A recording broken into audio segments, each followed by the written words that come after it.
En esta forma nos podemos meter de lleno en estos capítulos que son, hay que confesarlo, muy difíciles, pero muy interesantes, y espero que para todos vosotros resulten tan fascinantes como resultan para mí cuando los estoy preparando. Y ya vamos a leer desde el capítulo 11, versículo 10, y todo el capítulo 12 también. Apocalipsis, capítulo 11, versículo 10. Para decir mejor, versículo 11. Veo que el 10 fue donde acabamos la otra semana. Dice así la palabra de Dios en esta porción: y los moradores de la tierra, el 11, pero después de 3 días y medio entró en ellos, los 2 testigos que habían sido asesinados, el espíritu de vida enviado por Dios, y se levantaron sobre sus pies, y cayó gran temor sobre los que los vieron, y oyeron una gran voz del cielo que les decía: subid acá. Y subieron al cielo en una nube, y sus enemigos los vieron. En aquella hora hubo un gran terremoto, y la 10ª parte de la ciudad se derrumbó, y por el terremoto murieron en número de 7,000 hombres, y los demás se aterrorizaron y dieron gloria al Dios del cielo. El segundo ay pasó, he aquí el tercer ay viene pronto.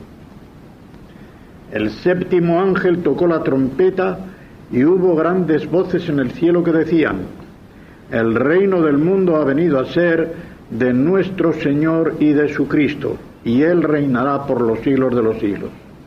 Y los 24 ancianos que estaban sentados delante de Dios en sus tronos se postraron sobre sus rostros y adoraron a Dios diciendo: te damos gracias, Señor Dios Todopoderoso, el que es y que era, porque has tomado tu gran poder y has comenzado a reinar. Y se airaron las naciones, y tu ira ha venido, y el tiempo de juzgar a los muertos, y de dar el galardón a tus siervos los profetas, a los santos y a los que temen tu nombre, a los pequeños y a los grandes, y de destruir a los que destruyen la tierra. Y el santuario de Dios fue abierto en el cielo, y el arca de su pacto se veía en el santuario, y hubo relámpagos, voces, truenos, un terremoto y grande granizo. Apareció en el cielo una gran señal: una mujer cubierta enteramente del sol y con la luna debajo de sus pies, y sobre su cabeza una corona de 12 estrellas. Y estando encinta, clamaba con dolores de parto en la angustia del alumbramiento. También apareció otra señal en el cielo: he aquí un gran dragón escarlata, rojo vivo, dice el original, que tenía 7 cabezas y 10 cuernos, y en sus cabezas 7 diademas, coronas de rey. Y su cola arrastraba la 3ª parte de las estrellas del cielo, y las arrojó sobre la tierra. Recordad esto, porque hay un arrastraba continuo y un arrojó súbito. Y el dragón se paró, se detuvo frente a la mujer que estaba para dar a luz, a fin de devorar a su hijo tan pronto como naciese. Y ella dio a luz un hijo varón, que regirá con vara de hierro a todas las naciones. Y su hijo fue arrebatado para Dios y para su trono. Y la mujer huyó al desierto, donde tiene lugar preparado por Dios, para que allí la sustenten por 1260 días. Son 42 meses, 3 años y medio.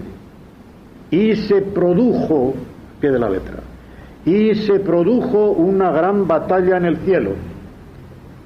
Miguel y sus ángeles luchaban contra el dragón, y luchaban el dragón y sus ángeles, pero no prevalecieron, ni se halló ya lugar para ellos en el cielo. Y fue lanzado fuera el gran dragón, la serpiente antigua, que se llama Diablo y Satanás, el cual engaña al mundo entero. Fue arrojado a la tierra, y sus ángeles fueron arrojados con él. Entonces oí una gran voz en el cielo que decía: ahora ha venido la salvación, el poder y el reino o reinado de nuestro Dios y la autoridad de su Cristo, porque ha sido lanzado fuera el acusador de nuestros hermanos, el que los acusaba delante de nuestro Dios día y noche. Y ellos le han vencido. Atención, eso hay que corregirlo, la preposición que viene no es día con genitivo, es día con acusativo, que cambia totalmente. La verdadera traducción es: y ellos le han vencido en virtud de la sangre del Cordero y de la palabra del testimonio de ellos, y menospreciaron sus vidas hasta la muerte. Aquí me paro un poquitín para explicar ese cambio. Si decimos que le han vencido por medio de la sangre del Cordero, estamos poniendo la sangre del Cordero como un instrumento en manos de ellos. Pero si decimos que le han vencido en virtud de la sangre del Cordero, es la sangre del Cordero la que ha tenido virtud para que ellos pudieran dar su vida. ¿Notáis la diferencia? Por lo cual, alegraos cielos y los que moréis en ellos. Ay de los moradores de la tierra y del mar, porque el diablo ha descendido a vosotros con gran ira, sabiendo que tiene poco tiempo.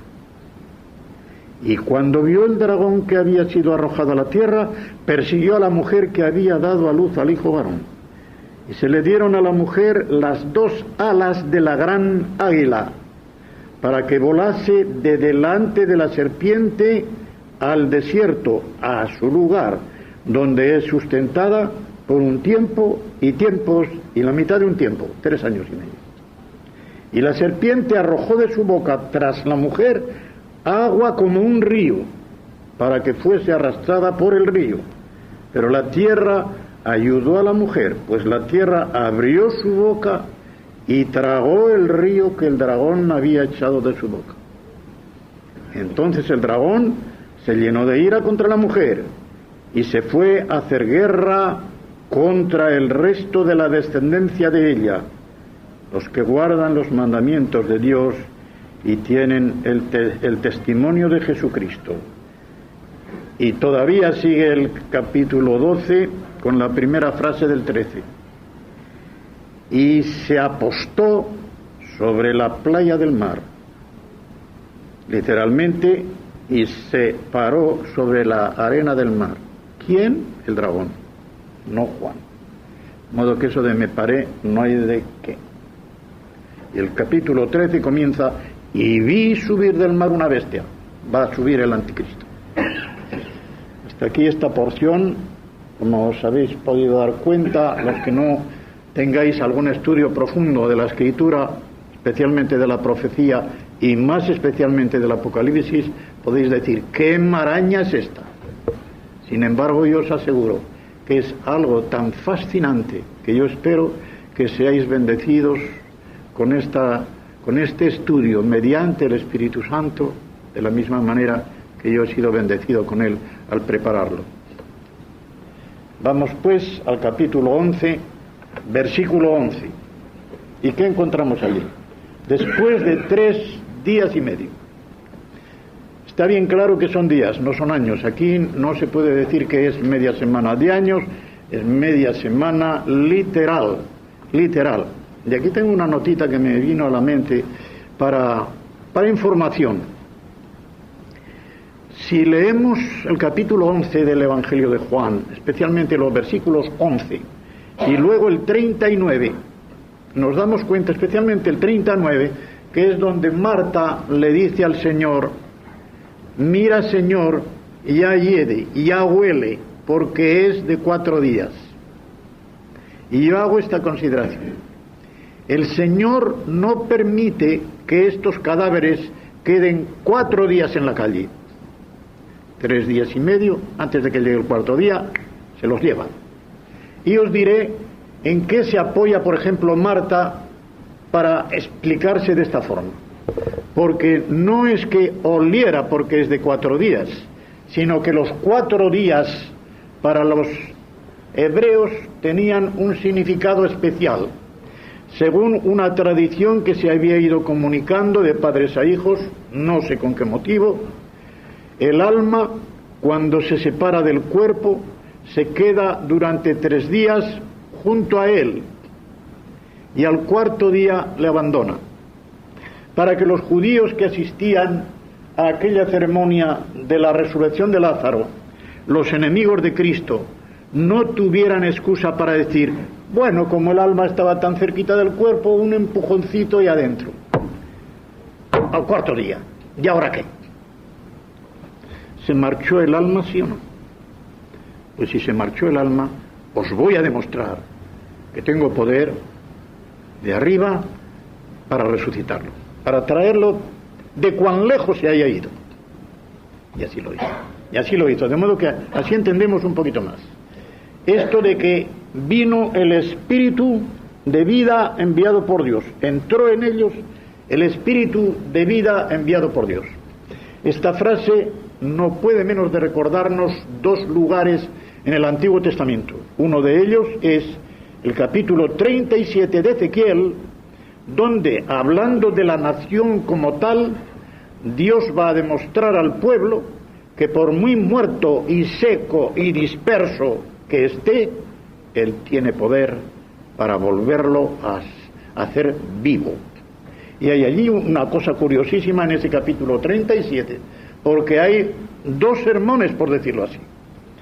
Dios le dice al profeta que predique primero a los huesos muertos y segundo, que predique al Espíritu. Es una forma de dramatizar aquello, de modo que a los huesos muertos le dice: vais a vivir, y al Espíritu entra en ellos, y entra el Espíritu en ellos, y se oye todo aquel ruido de que se van juntando los huesos, se van rellenando de carne, se ponen de pie, pero todavía no había Espíritu, y entonces viene el Espíritu, y lo que era un ejército, diríamos, naturalmente vivo, pero ineficaz, porque no serviría para nada si no entraba el Espíritu, entra el Espíritu y es una nueva nación. Es una nueva nación. Naturalmente, el que lea ese capítulo entero verá que tienen una resonancia escatológica, a 2 niveles, por decirlo así. Aquel pueblo iba a revivir de alguna manera después de la cautividad de Babilonia, pero sobre todo había de revivir en los últimos días. Y, cómo no, la formación del hombre, en el capítulo 2 del Génesis y versículo 7, también Dios sopló sobre Adán, sobre aquel cuerpo que había formado como un alfarero, sopló en sus narices aliento de vida. Y resultó el hombre un ser hablante y pensante, como dicen los rabinos. Explica, un ser viviente, hablante y pensante, propio de una naturaleza racional, intelectual, de posible comunión con Dios, como no lo eran las demás cosas que había creado, y, antes de caer en el pecado, un vicegerente, un virrey de Dios en el mundo, puesto por Él para señorear. Adelante. Entonces volvieron a la vida, dice, y la alegría de los enemigos que hemos visto en los lugares anteriores. Recordad el versículo 10, recordáis que terminábamos el estudio ese en Vegeta diciendo que, como si fuera una Navidad satánica, los moradores de la tierra, siempre los moradores de la tierra son los apegados a la tierra, apegados a lo temporal, apegados a esta tierra, pase lo que pase, pase lo que pase, se envían felicitaciones los unos a los otros y regalos, como se suele hacer en Navidad. Poco les duró. Después de esos 3 días y medio, toda esa alegría se convirtió en temor, o mejor dicho, en terror. En terror.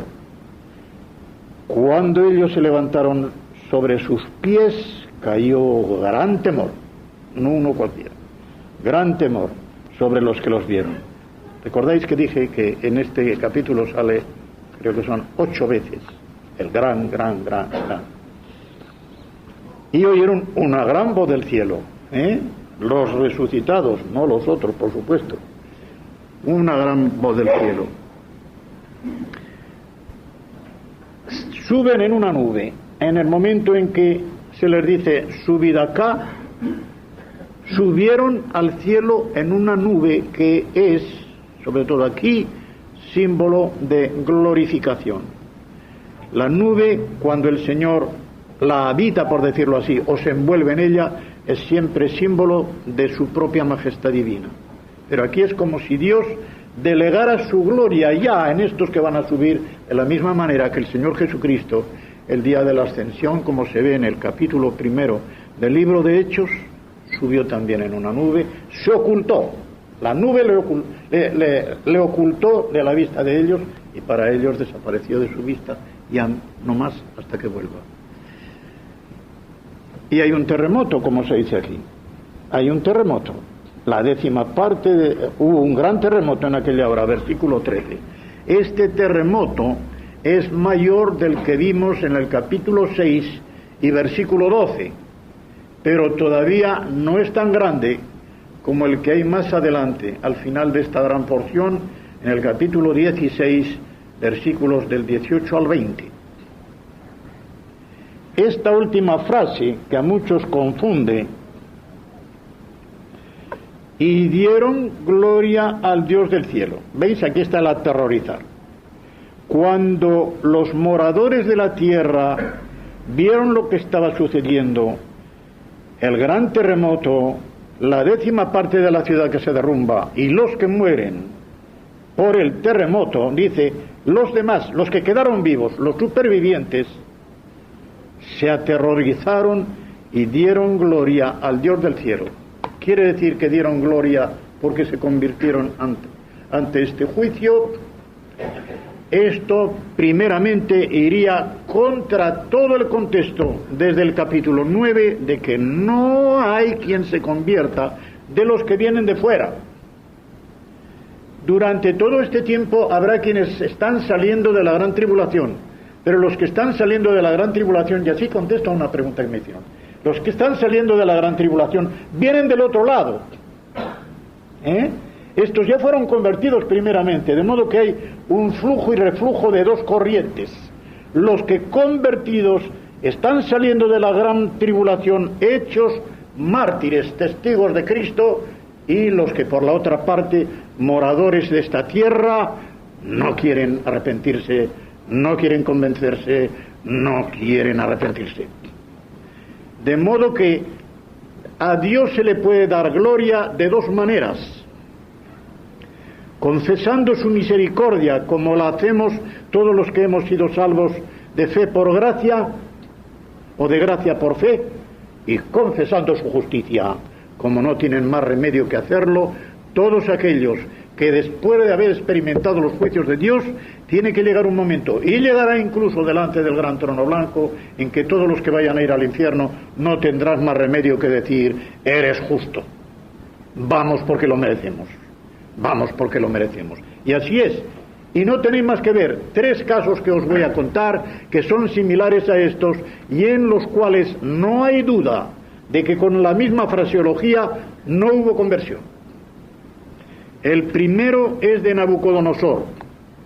Nabucodonosor tuvo sus idas y venidas en esto de arrepentirse, de confesar: verdaderamente tu Dios es el Dios verdadero, tal, a Daniel mismo, que era su primer ministro. ¿Cuántas veces? Lo dice ya en el capítulo 2, versículo 47. Lo repite en el capítulo 3, versículo 28. Lo repite en el capítulo 4, versículos 1 y siguientes. Y en el 34 y 37, desde el mismo capítulo, ya no lo va a decir más, porque después de este capítulo Nabucodonosor ha muerto. Y el 5 comienza ya con Belsasar. De modo que aquí Nabucodonosor, y he leído autores que dicen: ay, Nabucodonosor se convirtió, sí, mira lo que dice. ¿Qué se va a convertir? Si se hubiera convertido, este hombre tuvo tiempo para deshacer los entuertos que había hecho. Primer entuerto, llevarse a los judíos a Babilonia, que se marchen como hizo Artajerjes. Segundo, los vasos del templo están aquí, que lo restituyan. No lo hizo. No lo hizo. Y Belsasar, su sucesor, seguramente nieto suyo, los estuvo usando en aquel banquete en el cual Daniel le recetó la sentencia, descifrándole aquello que salió, que unos dedos pusieron sobre la pared. Segundo caso, el de Judas. Mateo 27, versículos 3, 4 al 5. En más de una vez yo he predicado lo siguiente, que a primera vista parece un sinsentido o por lo menos una paradoja. Si comparamos la actitud de Judas con la de Pedro durante la pasión de Cristo, a primera vista diríamos, hizo más por su pecado Judas que Pedro. Judas confesó, he pecado entregando a sangre inocente.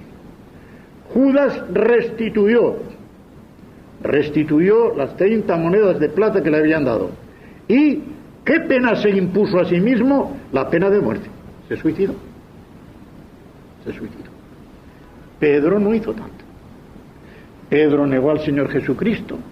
Lo único que se nos dice es que ante la mirada de Cristo cuando pasaba por el atrio donde él estaba sentado, calentándose, Jesucristo le miró y aquella mirada le hizo un impacto tan grande que, como dice no sé si en Marcos, creo que es en Marcos el más detallista, comenzó a llorar, como diciendo, nunca terminó. Hay una tradición, no sé si os lo he dicho ya otra vez, pero lo repito, una tradición que dice que siempre que Pedro, hasta el final de su vida, por las mañanas oía el canto del gallo, quizá la tercera vez que el gallo canta, rompía a llorar. No se le podía borrar aquella traición que había hecho al maestro. Aunque hay que recordar muy bien lo que el maestro le había dicho en Lucas 22:32. Mira, yo he rogado, Satanás os ha pedido para zarandearos como el trigo, pero mira, yo he rogado por ti para que tu fe no falle. Y tú, una vez vuelto, una vez convertido, confirma a tus hermanos, establece a tus hermanos. El Señor quería que Pedro, que había llevado la voz cantante cuando se trataba de confesarle de tal, el impulsivo Pedro, y que por ese mismo impulso era también cobarde, que le iba a negar, tomase de esa experiencia una lección tan grande que cuando viese a un hermano suyo pasar por una experiencia semejante, primero supiese restablecerlo y sobre todo supiese entenderlo. He dicho muchas veces, incluso esta semana, que el que no ha pasado por una experiencia no puede juzgar al hermano que ha pasado. Y quiso Dios que Pedro pasase por esta experiencia. Y luego viene el capítulo 21 de Juan, versículos 15, 16 y 17, donde le hace aquellas 3 preguntas por las 3 negaciones que le había hecho. Simón Pedro, hijo de Juan, ¿me amas más que estos? ¿Me amas más que estos? ¿Qué lección fue aquella para Pedro? ¿Cómo se entristeció Pedro precisamente cuando llegó la tercera vez? Porque dijo, aquí 3 veces me preguntan, 3 veces lo negué. ¡Qué experiencia tan estupenda! Nosotros tenemos que sacar experiencias como estas también de la vida, porque Dios quiere que aprendamos de nuestros tropezones, que aprendamos de nuestras caídas, primero para seguir adelante, porque según la frase que yo repito mucho, los santos no son los que nunca cayeron, sino los que siempre se levantaron. Y segundo, para entender a otros, para aconsejar, consolar y sobre todo comprender. Tercer caso, también hay quien se ha atrevido a decir que este hombre se convirtió. Simón Mago, capítulo 8 del libro de Hechos. Este hombre engañó a Felipe. Felipe el diácono, metido a evangelista en ese capítulo 8 del libro de Hechos, recibe a Simón Mago que no se le despegaba, y dijo que creía, Felipe lo creyó y lo bautizó. Y después, cuando Juan y Pedro, de parte de la iglesia de Jerusalén, vinieron no para administrar el sacramento de la confirmación, como sostiene la iglesia de Roma, sino para ver lo que pasaba allí, a ver si era conforme a lo de la iglesia, que se podría decir madre, la iglesia de Jerusalén, imponen las manos como señal de una prolongación y de una identificación. Viendo que lo que se había hecho allí estaba bien hecho, les impusieron las manos y tuvieron la experiencia no de recibir el Espíritu Santo, sino de recibir las manifestaciones extraordinarias del Espíritu Santo que se daban en la primitiva iglesia. Y se acerca Simón Mago y con todo el descaro les dice: os doy dinero si a mí me dais también la facultad de poder hacer todo esto. Y recordáis las palabras de Pedro. Vamos a verlo. Cuando vio Simón, Hechos 8, versículo 18. Y voy a leer hasta el 24, porque no tiene pierde. Cuando vio Simón, el mago, que por la imposición de las manos de los apóstoles se daba el Espíritu Santo, les ofreció dinero, diciendo: dadme también a mí este poder, para que cualquiera a quien yo impusiere las manos reciba el Espíritu Santo. Entonces Pedro le dijo: a mí no me vas a engañar. Tu dinero perezca contigo, al infierno con tu dinero, porque has pensado que el don de Dios se obtiene con dinero. Y de ahí ha nacido un vicio que se ha ejercitado a lo largo de los siglos y que tiene ya su nombre marcado sobre todo aquel que se atreve a vender cosa sagrada por dinero. Y no tengo que decir más, a vender cosa sagrada por dinero. Este crimen, este delito, este sacrilegio se llama simonía, porque fue Simón el mago el primero que la practicó. Y si os dijera yo los casos que he conocido de dar dinero para que el obispo tal, o mejor aún, quizá el obispo no lo hubiera recibido, para que el político tal recomiende a fulanito de tal, para que lo pongan en la terna que va a Roma o la terna que iba a Franco, para que lo hagan canónigo a él o lo hagan obispo. Y esto se ha dado. Y por cierto, en la era de Franco se dio un caso muy chocante, porque Franco había tenido una nodriza que todavía vivía entonces, y le había dicho en un tiempo, cuando lo hicieron caudillo de España, le dijo a su antigua nodriza: si tienes que pedirme algún favor, aquí estoy, te lo haré. Y este señor, que era candidato para una canonjía, y el obispo había puesto a 3, pero a él había puesto el segundo, había puesto el primero a otro, le dijo, no sé cómo lo trataría, ¿verdad? Si le diría Paco o qué le diría, porque había sido su nodriza: te voy a pedir un favor según me prometiste, habla. Mira, hay un fulanito tal, que es cura de tal parte, es candidato para la terna de canonjía, para que se la den.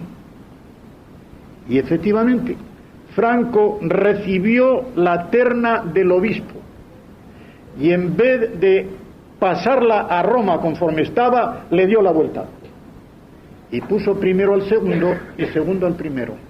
Y claro, el que iba al primero, que lo sabía, se dio la gran sorpresa y el gran disgusto cuando la canonjía le vino al otro, y el obispo mismo se enfadó y se atrevió a decirle a Franco: Excelencia, usted siempre ha promovido al que le presentábamos en primero. Y Franco en aquella ocasión le respondió muy sabiamente. Le dijo: oiga, excelencia, también le repitió el tratamiento. Las ternas que se me envían son para elegir o para imponerme. Desde luego son para que elija. Pues he ejercido una vez mi derecho de elegir. ¿Veis? ¿Pero qué se llama esto? Aquí no llegaríamos a decir que era simonía, aunque era el favor mediante otra persona, no había dinero, ¿verdad? Pero los casos que yo he conocido de dar dinero para que lo pusieran, y ya no solamente para canónigos, sino para obispo, que es algo más grave, ¿eh? Según la Iglesia Católica, los verdaderos pastores de la grey son los obispos para arriba. Pues eso es simonía. ¿Y qué dice Simón Mago después de esto? Sigue Pedro diciéndole: no tienes tú parte ni suerte, ni parte ni arte, como suele decirse, en este asunto, porque tu corazón no es recto delante de Dios. Arrepiéntete pues de esta tu maldad y ruega a Dios si quizás te sea perdonado el pensamiento de tu corazón, porque en hiel de amargura y en prisión de maldad veo que estás. Atended a la respuesta de Simón Mago a ver si es de un convertido. Respondiendo entonces Simón dijo: rogad vosotros por mí al Señor. ¿Para qué? ¿Para qué? ¿Para que me dé el arrepentimiento? ¿Para que me dé la salvación que decís que no tengo? No, para que nada de esto que habéis dicho venga sobre mí. ¿Qué? El que perezca mi dinero conmigo, para que no suceda. Es decir, yo no quiero perderme, pero tampoco me arrepiento de veras.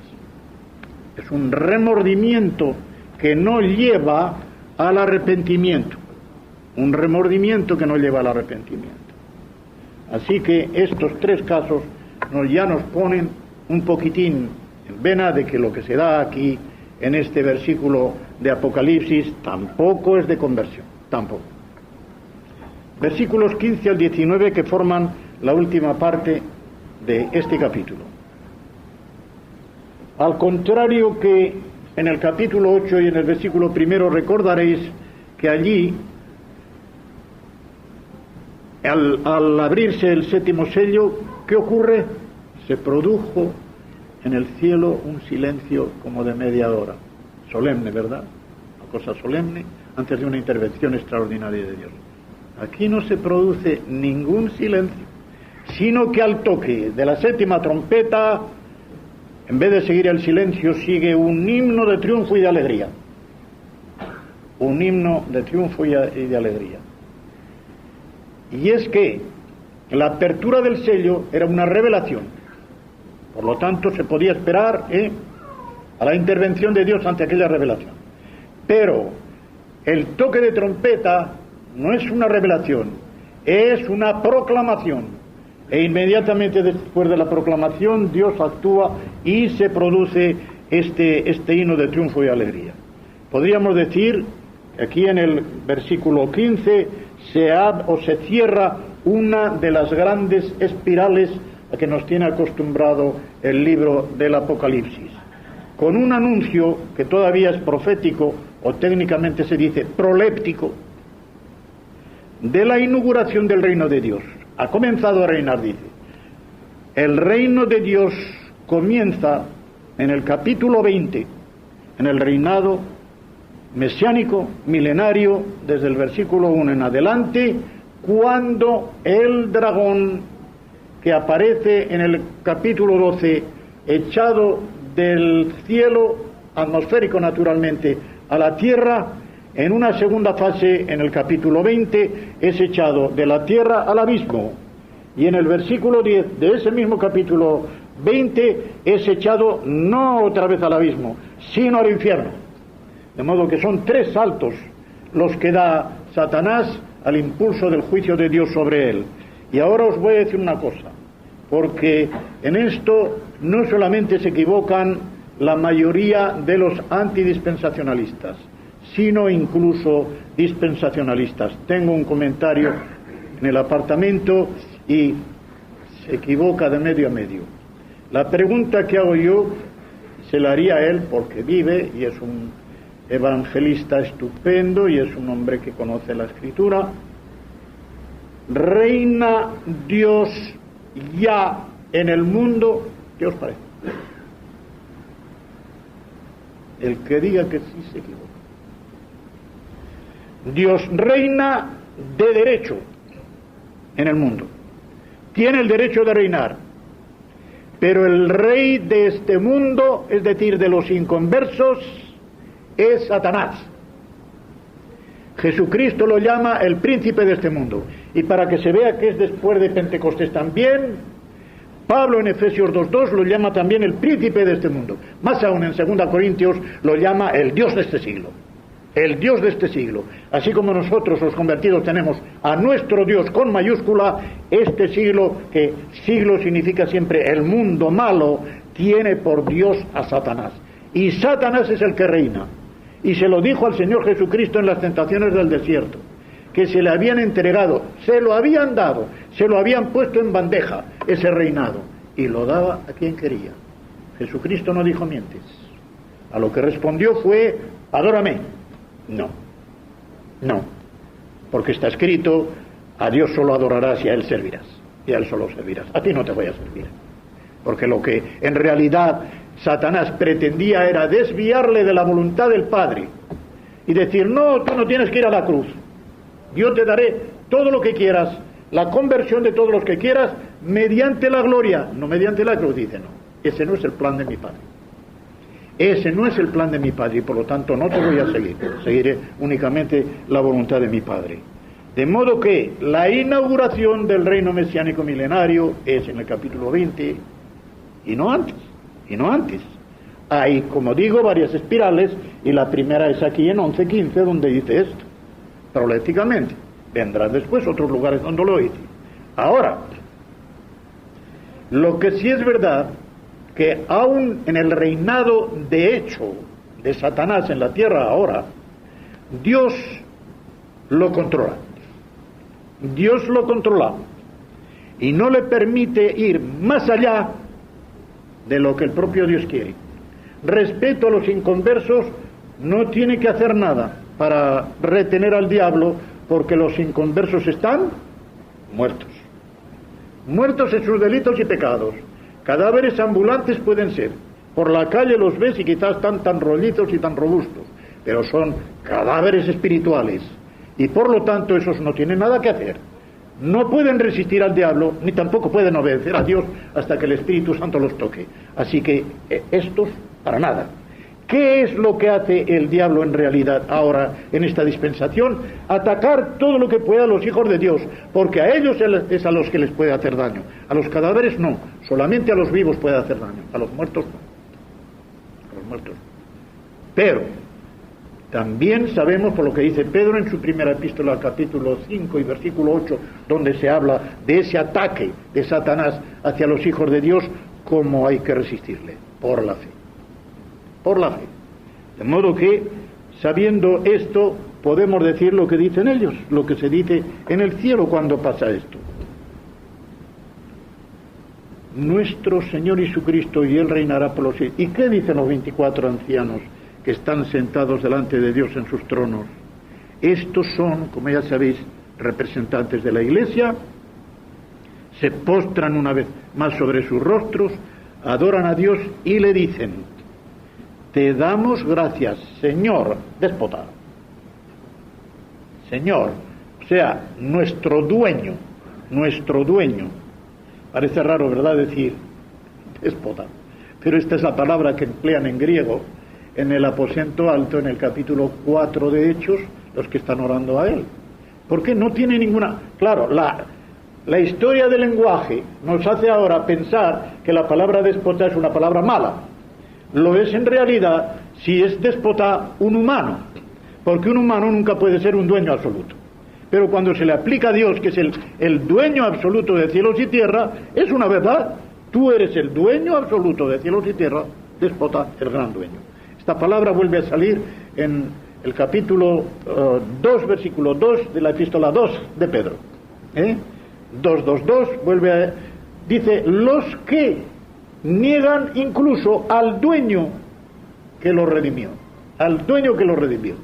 también otra vez déspota. Pues bien, lo llaman dueño nuestro, Dios como creador de todo y todopoderoso, el Pantocrator, el que todo lo puede, el que todo lo dirige y el que todo lo controla.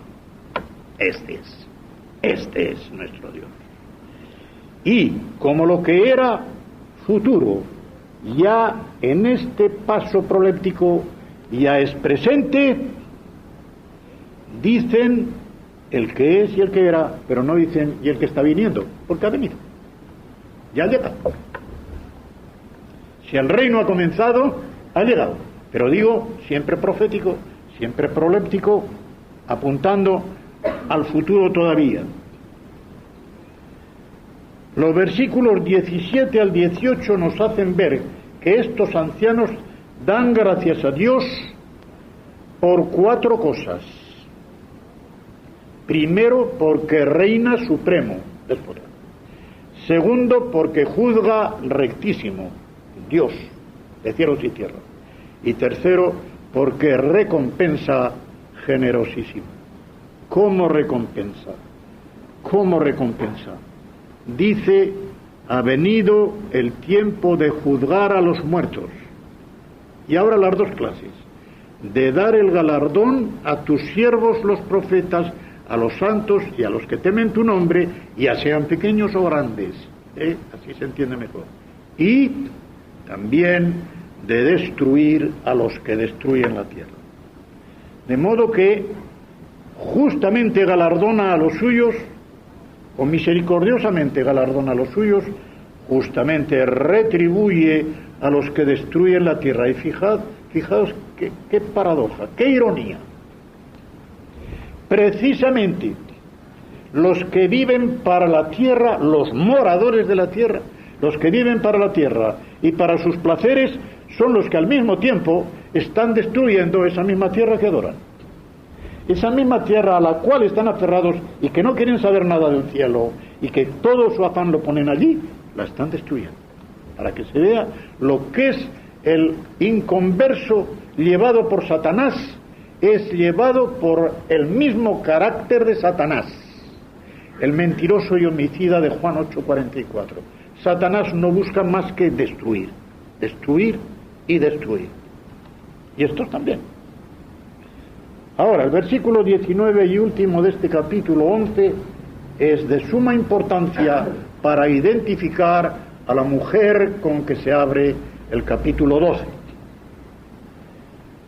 Recuérdese desde el capítulo 6 y versículo 9, cuando dijimos que de repente el gran trono se convierte en un gran santuario. Se convierte en un gran santuario. ¿Por qué? Por la mención del altar, bajo el cual se halla la sangre, y allí está tipificada o personificada en las almas de los que, la sangre de las víctimas del anticristo, de las primeras víctimas del anticristo, en realidad de las que murieron víctimas del anticristo en la primera fase de la gran tribulación, en la primera parte de la gran tribulación. Hubo unas primicias para Cristo ya, y muy grandes, en la primera parte de la gran tribulación. Y ese santuario de Dios del que ya se hablaba allí implícitamente es abierto ahora. Dice textualmente el versículo 19, y fue abierto el santuario de Dios, el que está en el cielo. Recordaréis que cuando se reduplica otra vez el artículo es para enfatizar, para que no haya ninguna duda de qué santuario está hablando. No está hablando de ningún santuario de la tierra. El que está en el cielo. Y fue vista el arca de su pacto en su santuario. Y la mención del arca de su pacto, es decir, del pacto que Dios había hecho con su pueblo Israel, porque en el pacto nuevo vamos a entrar nosotros casi de adláteres con el pueblo judío, porque el pueblo judío nunca ha perdido la elección. Romanos 11:29, porque el llamamiento y los dones de Dios son irrevocables. Si llamó Dios a ese pueblo, no se arrepintió, ni se arrepiente ni se arrepentirá. Lo juzgará, lo castigará, pero siempre, siempre ha mantenido, mantiene y mantendrá un remanente limpio de ese pueblo. Siempre. Y luego, como dice Pablo en ese mismo capítulo 11 hacia el final, qué maravilloso será cuando todo Israel será salvo. Cuando todo Israel será salvo. Eso tiene que ser una cosa maravillosa. Como dice él mismo, si su exclusión fue una fiesta tan grande para los gentiles, fue motivo para que vosotros fuerais injertados en el olivo que no era el vuestro, ¿qué será? ¿Qué será su readmisión, sino como una nueva resurrección de los muertos? Así hay que contemplar esto. Así hay que contemplar esto. Pero respecto del arca de su pacto, para información vuestra y de una fuente apócrifa, pero históricamente creíble, os voy a decir qué hay sobre este arca del pacto en el segundo libro de los Macabeos, admitido como canónico, como inspirado por la Iglesia de Roma. Ya digo, le doy un carácter histórico. Dice así en el capítulo segundo, versículos 4 al 8. Voy a resumir, el que lo quiera leer, yo lo he sacado de la Nácar Colunga corregida, donde está con todo detalle. Y dijo, ahora palabras textuales, este lugar quedará desconocido hasta que Dios vuelva a reunir a su pueblo y le sea propicio. Yo no pongo nada más, pero allí sigue diciendo que los que le seguían quisieron decirle, ¿dónde lo has puesto? Dice, Chitón, eso tiene que permanecer desconocido. Y dice, y querían todavía seguir. Y dice, inútil que sigáis, no lo encontraréis, no lo encontraréis.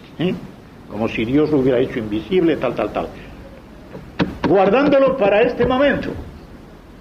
Ha subido al cielo y ahora, allí, el arca que Jeremías había escondido, aparece en el santuario celestial. ¿Y qué pasa?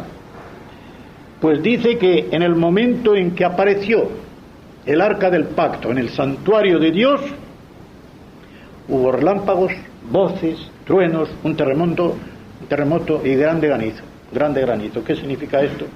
Pues estos fenómenos anuncian, como siempre, algo solemnísimo, un solemne acontecimiento, con una extraordinaria intervención de Dios. Pero además, en este caso hay que recordar algo, el arca del pacto. ¿Cuándo se hizo el primer pacto con el pueblo como tal? Recordemos que el pueblo judío, o mejor dicho, el pueblo hebreo, el pueblo israelita, viendo su historia y especialmente Éxodo, no fue en realidad verdadero pueblo hasta que Dios, habiéndolos reunido por distintas peripecias, sacándolos de Egipto, Mar Rojo, peregrinación por el desierto, entrada en Canaán, hasta que en el monte Sinai, estando todavía en la peregrinación del desierto, fue cuando pactó con ellos, concertó el gran pacto con ellos. ¿Y qué pasó entonces? Si leéis los capítulos 19 y 20 del Éxodo, especialmente los versículos 16 al 19 de ese libro del Éxodo, veréis que son fenómenos muy parecidos los que ocurrieron entonces a los que ocurren ahora. Y voy a leer esos versículos, Éxodo 19, 16 al 19. Aconteció que al tercer día, cuando vino la mañana, vinieron truenos y relámpagos, ¿veis? Y espesa nube sobre el monte, una densa nube, espesa, es decir, oscura, en señal de juicio también. Porque la nube, cuando es solamente de gloria y de gozo, no es oscura, es blanca. Y dice que había un sonido de trompeta muy fuerte, sonido de bocina, dice aquí, porque en realidad es la trompeta del cuerno de carnero. A esto es a lo que llama la Reina Valera la bocina, el cuerno de carnero. Y se estremeció todo el pueblo que estaba en el campamento, se aterrorizaron. Y Moisés sacó del campamento al pueblo, atención a esta frase, qué preciosa, para recibir a Dios, para salir al encuentro de Dios. Dios va a descender no físicamente, sino con todo su poder, porque va a seguir hablando desde el cielo. Y llama a su pueblo a que venga a su encuentro, porque le va a decir su pacto. Y le va a dictar las leyes de su pacto, comenzando por el decálogo, que es lo principal. Y cuando ellos se acercan dicen, pero ojo, que esperéis antes de subir a la falda del monte. Solamente subirán a Aarón, Moisés tal, y Aarón también tendrá que detenerse cuando Moisés suba a la cima, para recoger lo principal de Dios. Entonces dice que se detuvieron al pie del monte, todo el monte Sinai, así es como hay que escribirlo y decirlo, Sinai con Y al final, humeaba, porque ya subía como el humo de un horno, y todo el monte se estremecía en gran manera. El estremecimiento de los montes o la sacudida de las columnas de la tierra, como se dice a veces, es siempre un símbolo de una intervención extraordinaria de Dios, que dice, os voy a sacudir y voy a sacudir vuestro hábitat para que sepáis quién soy. El sonido de la bocina iba aumentando en extremo. Moisés hablaba y Dios le respondía con voz tronante. Este sí que es el Dios del trueno verdaderamente, no el Júpiter de los paganos, a quien se le puso por mote Júpiter tonante. No, el tronante es el Dios con mayúscula. No hay ningún Júpiter que truene de esta manera. Y así terminamos ese capítulo y entramos en el 12. Difícil, magnífico capítulo. Lo divido de esta forma. Antes de la división, aquí recordad comienza el gran paréntesis intermedio que comprende los capítulos 12, 13 y 14. Y podríamos definir ahora este paréntesis de estos 3 capítulos, el gran conflicto entre el bien y el mal. Y os quiero hacer partícipes de una idea que para mí es una lógica matemática. A mí me ayuda y me consuela. Espero que sea también para vosotros. El mero hecho de que exista el mal, y nosotros los creyentes, aunque hay teólogos de vanguardia que ahora lo niegan, que existe el diablo, a mí me enseña con una lógica contundente que también existe Dios. Si existe el diablo, tiene que existir Dios. En otras palabras, voy a ser más atrevido. Se puede negar a Dios y al diablo juntamente, con mala lógica. Pero si se establece que el diablo existe, tienes que establecer que Dios existe. ¿Sabéis por qué? Porque si Dios no existiera, el diablo con el mal absoluto no podría tener ningún bien en el mundo. ¿Entendéis? El diablo como tal no hace ningún bien. De modo que, viendo nuestro mundo y que hay mucho bien mezclado con el mal, la lógica a mí me dice, tiene que haber un principio del bien tan fuerte o más que el del mal para contrarrestarlo. De modo que si existe el gran principio del mal, que es el diablo, lógicamente me basta a mí para decir, luego existe Dios. Tiene que existir el principio del bien que pueda contrarrestar ese principio del mal, y como sabemos los cristianos, por fe y luego por conocimiento experimental del Espíritu Santo, un bien que vencerá finalmente al mal para que todos se den cuenta, y un principio del bien que es Dios, que tiene que vencer al diablo. No hay más remedio, porque el diablo al fin y al cabo es una criatura de Dios, y no hay criatura de Dios que pueda vencer al Dios que hizo todo. De modo que para mí eso ya tiene una fuerza muy grande. Y sigo. Este capítulo se divide en 3 secciones.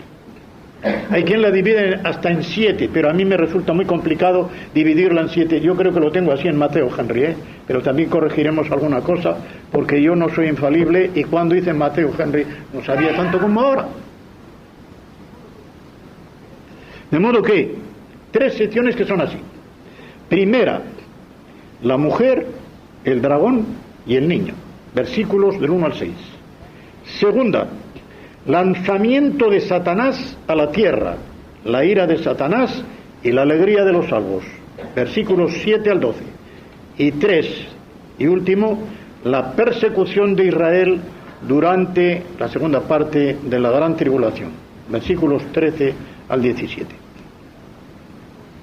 Comenzando por el versículo 1, y como he dicho en el capítulo 11, versículo 19, hay un empalme. ¿Quién es esta mujer que empalma con el versículo 19 del capítulo anterior? ¿Quién es esta mujer del capítulo 12, versículos 1 y siguientes hasta el final? Va a salir repetida esta mujer. Mirad, voy a exponeros las ideas que hay sobre esto y luego me detendré mucho en la que creo es la única correcta. Los católicos romanos, especialmente hasta hace poco, veían en esta mujer a María, la madre de Jesús. Todavía se resisten los actuales a quitarla de en medio. La Biblia de Jerusalén todavía defiende que sí, de alguna manera ahí está María. En cambio, el comentarista dominico que tengo yo, Salguero, dice, no hay de qué. Aquí María no tiene nada que hacer. Y es católico. Y es católico. Pues lo hacen fundados especialmente en el versículo 5, donde dice que ella dio a luz un hijo varón y se le identifica a este hijo varón, que regirá con vara de hierro a todas las naciones. ¿Quién va a ser sino Jesucristo? ¿Quién va a ser sino Jesucristo? De modo que esta es la única referencia que ellos tienen para apoyarse en que es la Virgen María. Pero mirad, primera razón en contra. El simbolismo claro para todos de las 12 estrellas no tiene que ver nada con María, la madre de Jesús. María procedía de una tribu y nada más, de la tribu de Judá. Tenía parientes en la tribu de Leví, pero ella era de la tribu de Judá. ¿Qué hacen las demás tribus con ella? Nada. Segundo, y cada vez más fuerte, según la Iglesia de Roma, la Virgen María no tuvo dolores de parto, porque fue virgen antes del parto, en el parto y después del parto. Y esta tiene unos dolores tremendos. Unos dolores tremendos. Tercero y más fuerte, según la Iglesia de Roma, María no tuvo más hijos. Según la palabra de Dios en este capítulo, esta mujer tuvo una descendencia muy grande. No hay más que ver el versículo 17. Entonces el dragón se llenó de ira contra la mujer, que es siempre la misma del versículo 1, y se fue a hacer guerra contra el resto de la descendencia de ella.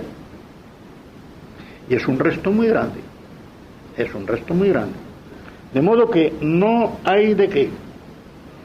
Segundo, la mayoría de los modernos expositores católicos y de evangélicos antidispensacionalistas opinan que esa mujer representa a la Iglesia. Esto es todavía más fácil de refutar. ¿Por qué? Prescindamos del esquema dispensacionalista, que nos dice que la Iglesia no existió hasta Pentecostés.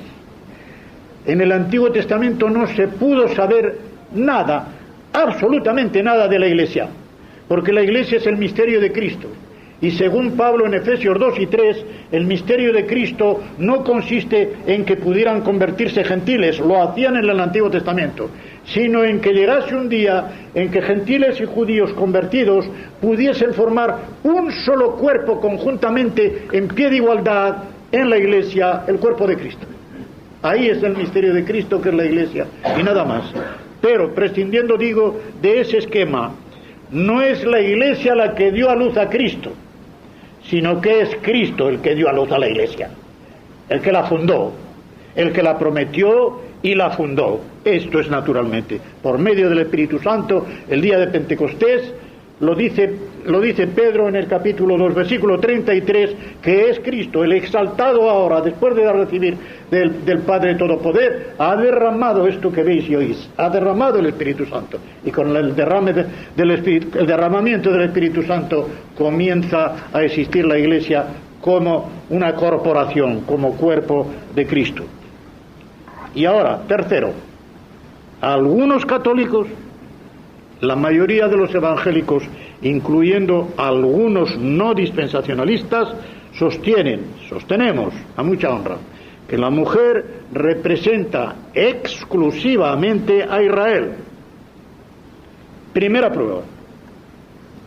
En los profetas, lo puedo decir deprisa, véase por ejemplo Isaías 51, 54, 1 al 8, especialmente el versículo 5, 62, versículos 4 y 5, 66 versículos del 7 al 9, Jeremías 3 del 1 al 11, 31 al 32 al final, también de Jeremías, Ezequiel 16, todo el capítulo, Oseas, todo el capítulo 2, capítulo 3, versículo 1, Miqueas, capítulo 4, 9 y 10, y Miqueas 5, versículo 3, siempre aparece Israel como mujer, y no solamente como mujer, sino una mujer que tiene por marido a Dios. Tu marido es tu hacedor, se le dice, tu marido es tu hacedor. En todo eso, de modo que Israel, que tiene por marido a Dios, y por eso es mujer.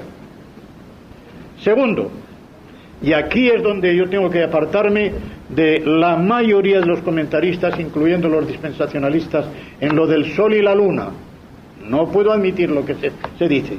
De acuerdo con el sueño de José, capítulo 37 del Génesis, versículos 9 y 10, aquel sueño que tuvo de las estrellas, de las 12 estrellas, el sol y la luna, que le rendían vasallaje, y su propio padre Jacob le dice: ¿qué quieres decir?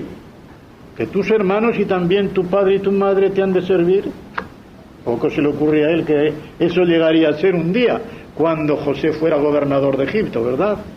Pues sí, el sueño se cumplió, pero aquí, el hecho de que estén las 12 estrellas, 12 tribus, indudablemente da permiso para decir que el sol y la luna son Jacob y Lea. Que tenga Mateo Henry que lo corrija, Allí se me escapó a mí un lapsus y digo Raquel. Raquel había muerto cuando José tuvo los sueños, no solamente cuando se cumplieron. Cuando José tuvo los sueños, el que lea bien esto, vemos el tiempo que tenía, había nacido Benjamín, ya era niño, pero recordaréis que Raquel murió de sobreparto de Benjamín, de modo que Raquel no existía. Pero Lea, vamos a verlo. Digo, las 12 estrellas quedan fuera de discusión. El sol solamente puede representar a Dios, porque esta mujer está envuelta totalmente del sol, envuelta totalmente de Jacob. No, dejaba mucho que desear. Y aún a Jacob se le habla después del Jacob débil, del Israel fuerte, sí. En el Salmo 84, versículo 11, se le llama a Dios sol y escudo de Israel. Sol para que tenga calor y luz, y escudo para que tenga protección. Bien, pero es la única vez que en todo el Antiguo Testamento se le llama sol a Dios, la única vez. Y eso de llamarlo sol equivale a luz, como se ve comparando con el Salmo 27, versículo 1 de David, en que dice: tú eres mi luz, Jehová es mi luz, mi sol. En ese sentido, en cuanto a luz. Y os voy a explicar por qué Israel le repugnaba ver a Dios como sol. No hay más que una razón: porque el sol es redondo. El sol es redondo, y todo lo redondo, figurando el sol y la luna, era adorado por los países limítrofes idólatras. Egipto, Mesopotamia, tal, adorando al sol. y entonces todo lo que tiene forma redonda. De ahí, y que nadie se escandalice ni se irrite, las obleas que los curas ofrecen en la misa y tal, redondas. ¿De dónde viene esa redondez? De tipo pagano. Eso lo sabe todo el que estudia la historia de la Iglesia, en que la desviación de la Iglesia oficial se hizo manteniendo naturalmente un núcleo cristiano, pero elementos judíos antiguos y paganos nuevos fueron incorporándose hasta hacer un sistema que, para entenderlo, hay que vivirlo muy bien y muy dentro. Vestiduras que recuerdan naturalmente las vestiduras del Antiguo Testamento, elementos claramente paganos, etcétera, etcétera, etcétera. E Israel tenía puesta su vista en el cuadro, el cuadrado, no el círculo. Y para decir perfecto era cuadrado. El cuadrado y el cubo o el prisma, cono, ni lo demás que sea parecido a lo redondo, no, de ninguna manera. Y puede verse cómo ve Apocalipsis la Jerusalén celestial, cómo la ve, y no hay redondo nada, allí no hay nada redondo. De modo que esta es la razón, no quiero entretenerme demasiado en todo esto, pero para que sepáis por dónde va esto. Entonces tenemos que, equivale a luz, es símbolo de la gloria, descompuesta en sus tres vertientes: justicia, salvación y victoria. Ahí resplandece la gloria de Dios. Y con esa gloria de justicia, salvación y victoria que tanto aparece a lo largo de la historia del pueblo judío, Dios arropa a su pueblo, lo envuelve y además lo hace brillar, le da su gloria, lo envuelve. La luna debajo de los pies no puede ser Lea, no puede ser la madre del pueblo judío, porque entonces tendríamos a la madre pisoteada por sus propios hijos, más aún, pisoteada por la propia nación que descendió de ella. De ninguna manera. ¿Qué simbolismo tiene la luna? No solamente en la Biblia, sino como arquetipo, como símbolo arquetípico. La luna tiene sus fases cambiantes, creciente, menguante, tal. ¿De qué es símbolo eso? Eso es símbolo, a mí no me cabe ninguna duda. El tenerla bajo los pies significa que por promesa de Dios que la arropa, la defiende y la protege, la tiene dominando las vicisitudes humanas con sus fases cambiantes.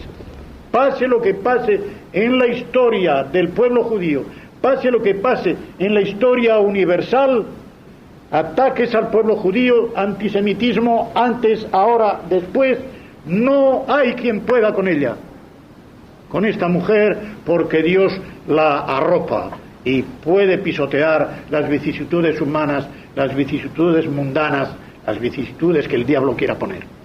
A mí no me cabe duda de que esta es la correcta interpretación.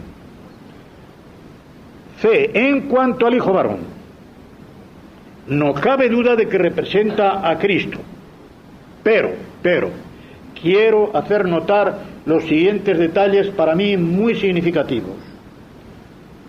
Primero, qué cosa tan rara, que siendo el Cordero el centro del Apocalipsis, y el Cordero significa su obra, la obra de la redención, la obra de su sangre, ni una palabra. Este niño, que sabemos que es el Cordero, aquí no hace nada por la redención del mundo. Lo que sí se menciona proléticamente también es su reino mesiánico milenario, con una cita del Salmo 2 en el versículo 9, donde se dice esto precisamente, que regirá con vara de hierro a las naciones. Con vara de hierro, recordad que el hierro es el símbolo de la violencia bruta, del palo y tente tieso. Pero en manos de Dios no es violencia bruta, es violencia justa. A obedecer y a callar.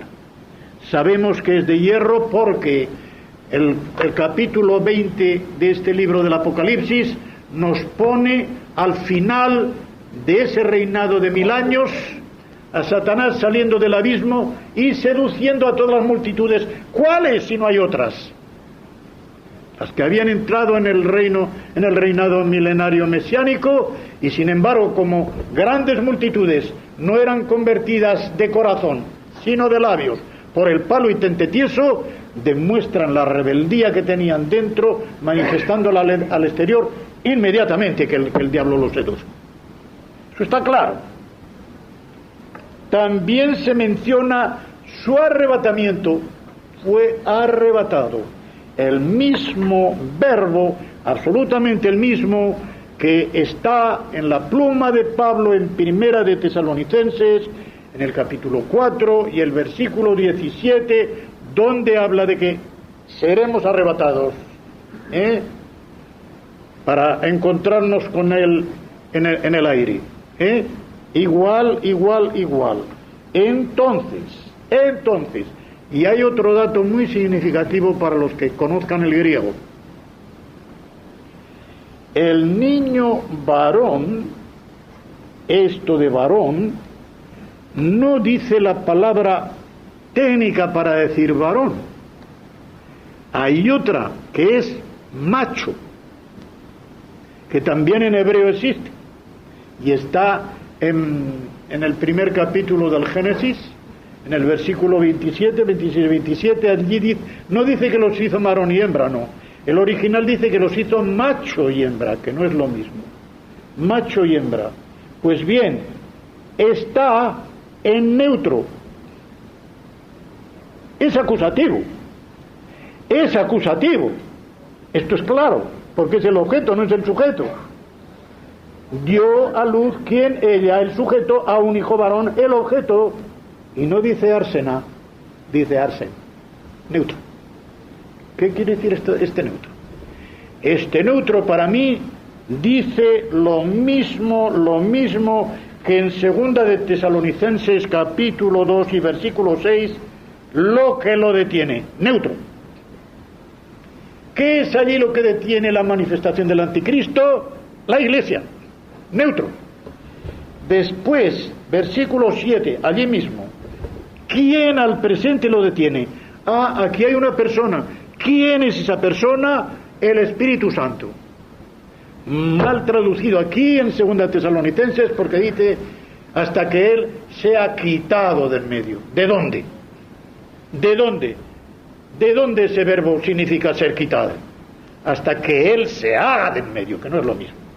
Hasta que Él se retire del medio, corporativamente sube con la Iglesia en el arrebatamiento el Espíritu Santo y se quita del medio para que el anticristo pueda ejercer su poder.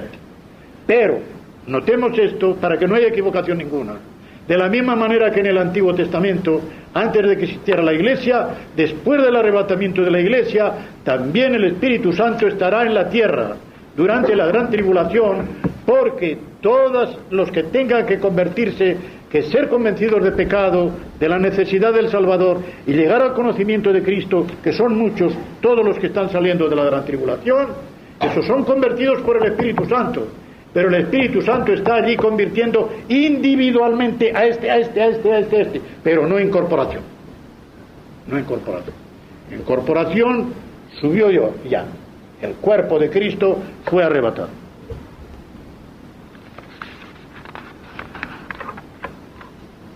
Adelante. Ahora bien, si atendemos, quizá esto es lo más importante para identificar al niño este. Si atendemos al Salmo 2, versículo 7, el mismo que estamos considerando de regirá con cetro de hierro, tal. Fijaos como dice al pie de la letra. Ahora traduzco del hebreo. Yo publicaré el decreto. Yahvé me ha dicho, mi hijo eres tú. Yo te he engendrado hoy. Fijaos primero en algo que parece, claro, veo que la Nácar Colunga ha trastornado para darle mejor, no énfasis, sino para que se entendiera mejor por un lector primero en la frase, y lo ha destruido. Porque la forma en que está en el hebreo es así: mi hijo eres tú, yo. Mi hijo eres tú, yo te he engendrado a él. Y ahora fijaos bien, en una cosa que entra dentro de lo más profundo de la teología trinitaria. Sabemos por la Biblia que las personas divinas, totalmente altruistas, porque así son nuestro modelo, en la forma en que el Padre y el Hijo son en un abrazo eterno por el Espíritu Santo, ponen el tú delante del yo. ¿Cómo lo habríamos dicho? Yo soy tu padre, tú eres mío. No. Mi hijo eres tú, yo te he engendrado hoy. El tú delante del yo. Para que se vea hasta con qué finura el Espíritu Santo dirige la pluma de los que escriben, para que pongan las cosas en su sitio y no las descoloquemos. No las descoloquemos. Pero lo importante es: yo te he engendrado hoy. Yo recuerdo cuando se nos decía, quizá todavía en clase de escritura cuando yo era estudiante, la generación eterna del verbo. Por eso dice hoy. No hay ni antes ni después, sino hoy.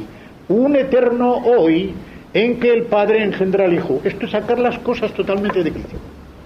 Porque lo que el Salmo 2 quiere decir, y lo dice aquí en Apocalipsis 12:5, es lo siguiente: no hoy te he engendrado, sino hoy te he entronizado. Hoy te he puesto como sucesor mío. Hoy eres el príncipe de Asturias. Hoy eres el príncipe de Gales. Que todos lo vean. Que todos lo vean. Y como tengo yo escrito en el comentario de Matthew Henry, página 453 hacia el final, y aquí lo leo de allí: el alumbramiento de un rey es el día de su accesión al trono. De modo que, puntos suspensivos porque no digo toda la cita, filiación y entronización van inseparablemente unidas. Y por eso, y solo por eso, tan pronto como el Hijo es dado a luz, es arrebatado para Dios y para su trono. Porque no hay que poner nada en medio. Si de lo que se trata en este alumbramiento es de su entronización en el trono como vencedor, ahí está. Se siguen inmediatamente. Y recordemos una cosa que se repite mucho en la forma en que Jesucristo habla en las cartas a las 7 iglesias. Cristo es el vencedor. Tú puedes ser también vencedor. ¿Cómo termina la última carta?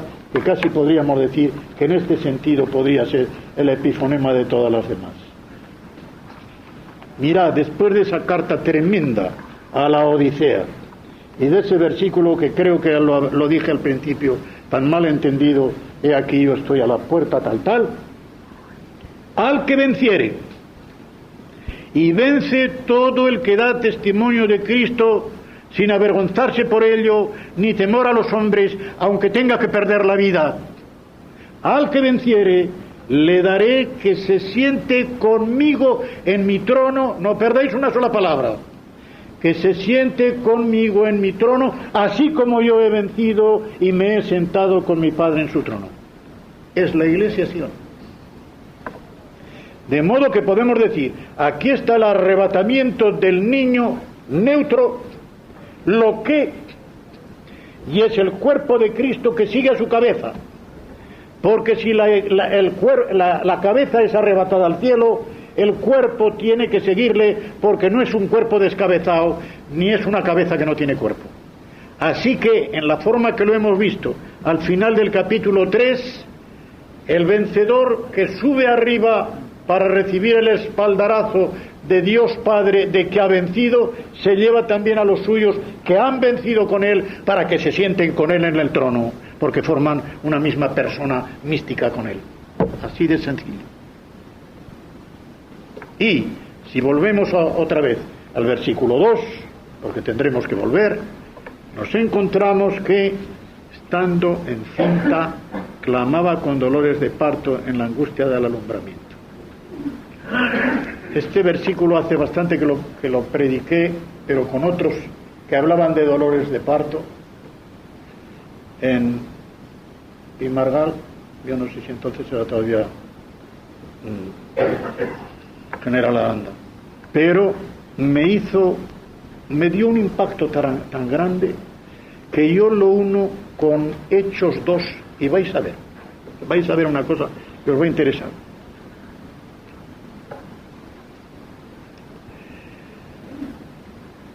Ya dijimos, para no perder el hilo, que esta mujer no puede ser la Iglesia ni puede ser María la Madre del Señor. El verdadero remanente de Israel,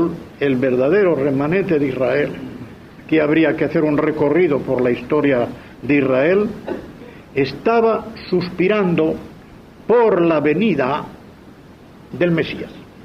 Esta es la verdad, el verdadero remanente. Basta con leer a los profetas. Y Lucas, fijaos bien, que Lucas es el evangelio de la salvación, como Mateo es el evangelio del Mesías, Marcos es el de siervo sufriente, Juan es el de la fe, el águila que pone la divinidad de Cristo por encima de todo, la fe en el Hijo de Dios, para que sepáis, tal. Pues bien, Lucas tiene en sus 2 primeros capítulos 3 himnos.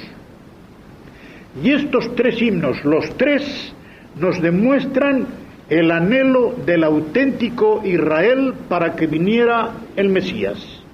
Lucas 1, 46, 55, el himno de María, llamado también el Magnificat.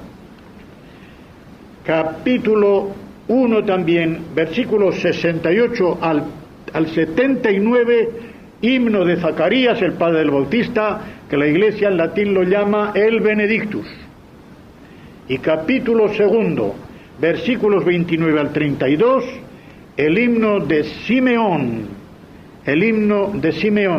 que se llama el Nunc Dimittis, porque comienza ahora ya puedes despachar. Y os voy a decir una cosa que os va a entretener y a la vez os va a informar. Si os dijera, ¿era anciano Simeón?, ¿qué me responderíais? Estamos tan acostumbrados a decir el anciano Simeón. El anciano Simeón. Y ya de boca en boca y de tradición en tradición el anciano Simeón. Y nos lo imaginamos tan viejo que ya se caía, vamos. Y por eso le dice, ya es hora de marchar. De anciano, nada. La historia de Israel, que no está aquí, pero es historia fidedigna, nos dice que cuando Simeón pronunció este himno, tenía vivo a su padre, Gilel,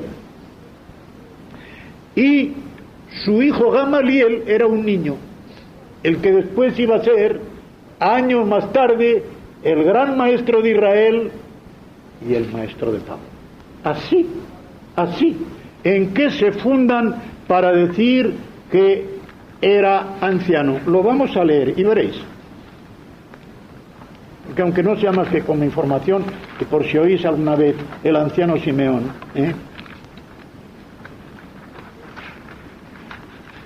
capítulo 2, hemos dicho, versículos 29 al 32. Mirad. Voy a cogerlo del 25 porque si no, no se puede. Y he aquí había en Jerusalén, Lucas 2:25, no perdáis palabra. Y he aquí había en Jerusalén un hombre llamado Simeón, igual que Pedro. Pedro también se llamaba Simeón, no se llamaba Simón. En el Evangelio en ninguna parte dice Simón, dice Simeón. Pero ya se ha traducido desde el principio, Simón, pero es Simeón. Y este hombre, no este viejo, justo y piadoso, esperaba la consolación de Israel. ¿Cuál es? La venida del Mesías. Y el Espíritu Santo estaba sobre él, y le había sido revelado por el Espíritu Santo que no vería la muerte antes que viese al ungido del Señor. Ungido en el original Christos, el Mesías. Y movido por el Espíritu, vino al templo. Y cuando los padres del niño Jesús lo trajeron al templo para hacer por él conforme al rito de la ley, él le tomó en sus brazos y bendijo a Dios diciendo: ahora, Señor, despides a tu siervo en paz conforme a tu palabra, porque han visto mis ojos tu salvación, la cual has preparado en presencia de todos los pueblos, luz para revelación a los gentiles y gloria de tu pueblo Israel. ¿Ves? Este hombre había tenido revelación del Espíritu Santo que llegaría a ver al Mesías. Y en la edad que tuviera, por inspiración del Espíritu Santo va al templo. Por inspiración del Espíritu Santo sabe que aquel es el Mesías. Y dices: ya he visto lo que quería, ya puedes despedirlo. No dice nada de que fuera viejo. A él ya le sobraban años. Y no le dice a Dios: llévame, pero si quieres puedes llevarme. Lo que cada uno de nosotros debería y podría decir, ¿verdad? Han visto mis ojos, han visto mis ojos tu salvación. Podemos decir: Señor, cuando quieras. No le decimos: llévame, Señor, cuando quieras. Es lo mismo que dice. De anciano, nada. Bueno, pues bien, los dolores de parto de esta mujer encinta son iguales que los dolores de parto que sentía el sepulcro cuando Jesucristo estaba enterrado allí. Y los vais a ver bien claros. Hechos 2. Mirad cómo habla Pedro. Hechos 2, versículo 24. Está hablando de Jesucristo. El gran versículo 23, donde están todos los responsables y cómplices de la muerte de Cristo, comenzando por Dios Padre, principal responsable, pero el menos culpable, y los más culpables y menos responsables, que fueron los que le crucificaron. ¿No saben lo que hacen? ¿No sabían lo que hacían? Dios sí sabía lo que hacían. El más responsable, el menos culpable. Pues bien, a este entregado, matasteis por manos de inicuos crucificándole, al cual Dios levantó, más aún que resucitó. ¿Cómo? Sueltos los dolores de la muerte. Aquí la muerte personifica al sepulcro, y lo personifica de tal forma que lo pinta con dolores de parto. ¿Por qué con dolores de parto? Porque Jesucristo, el Hijo de Dios, muerto por nuestra salvación, no podía ver la corrupción, no podía estar corrompido allí. Y la misma tierra, tomando voz, decía: lo tengo que echar fuera, no lo puedo retener. Entonces Dios el Padre, sueltos los dolores de la muerte, es decir, sueltas las ligaduras que le retenían en ese vientre, hace que la tierra lo dé a luz. Igual que aquí, esta mujer, con dolores de parto, porque Israel estaba esperando, ilusionado, el día en que pudiera ver a su Mesías, y estos dolores de parto que tenía van a tener su cumplimiento en este nacimiento, que es a la vez la entronización del niño varón allá arriba, inmediatamente en el cielo.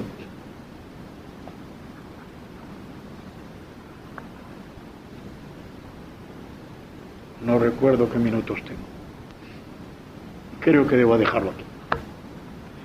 Debo dejarlo aquí porque de la mujer y del niño sabemos bastante, y ahora vamos a tener que aprender mucho también de ese dragón que se planta enfrente. Versículos 3-4, hemos adelantado el 5, de modo que del 3 y 4 pasaremos al 6 y así en adelante con la ayuda de Dios según el tiempo que tengamos. Así que yo querría terminar con el pensamiento que he puesto delante de vosotros antes, de que si el remanente de Israel así esperaba, con esta especie de dolores de parto, la venida de su Mesías, porque él representaba su consolación, gloria para el pueblo de Israel y luz para los gentiles, en fuerza misionera también, nosotros sí que podemos decirle: Señor, gracias por tu salvación. Ya hemos tenido la consolación. Somos salvos de gracia por la fe, porque tú has puesto tu mirada en cada uno de nosotros y nos has llamado. Por tu misericordia estamos aquí. Señor, gracias para siempre. Y que el Señor nos bendiga. Amén.